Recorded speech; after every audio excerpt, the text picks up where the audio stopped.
انسان جب نیک ہو جاتا ہے تو اس کا مقام بڑا ہی عرفہ و اعلیٰ ہو جاتا ہے۔ دونوں جگہ پر اللہ کے نزدیک بھی وہ بلند مقام والا ہوتا ہے اور معاشرے میں بھی اللہ کے کرم سے اس کی عزت ہوتی ہے۔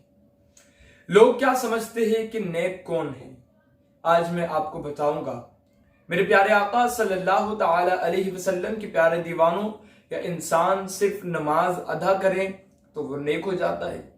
کیا انسان صرف صدقہ خیرات کرے، زکوٰۃ دے تو کیا وہ نیک ہو جاتا ہے؟ انسان حج کر کے آ جائے تو کیا وہ نیک بن جاتا ہے؟ آخر نیک کون ہے؟ گناہوں سے بچنے والا نیک ہے یا پھر لوگوں کو اچھائی کی دعوت دینے والا، برائی سے روکنے والا نیک ہے؟ کون ہے؟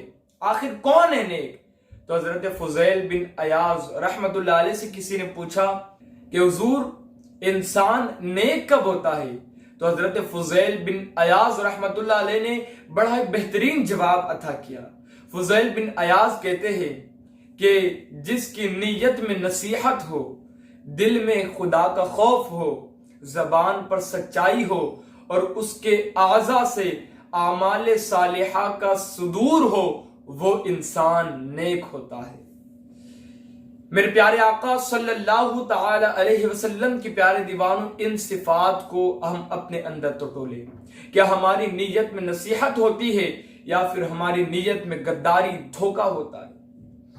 ہمارے دل میں خوف ہوتا ہے یا پھر ہمارا سینہ کینوں سے بھرا ہوا ہوتا ہے؟ ہماری زبان پر سچائی ہوتی ہے یا پھر جھوٹ ہوتا ہے؟ کیا ہمارے اعضاء سے اعمال صالحہ کا صدور ہوتا ہے؟ نہیں، ہم تو ان اعضاء سے جو اللہ کی نعمت ہے، ان اعضاء کو گناہوں میں صرف کرتے ہیں، گناہوں کے لیے کام میں لیتے ہیں۔ تو میرے پیارے آقا صلی اللہ تعالی علیہ وسلم کے پیارے دیوانوں، نیت میں نصیحت پیدا کرے، دل میں خدا کا خوف پیدا کرے، زبان پر سچائی لائے، اعضاء سے اعمال صالحہ کا صدور کرے، انشاءاللہ اللہ تعالیٰ دونوں جہان میں کامیابی و کامرانی سے سرفراز فرمائے گا۔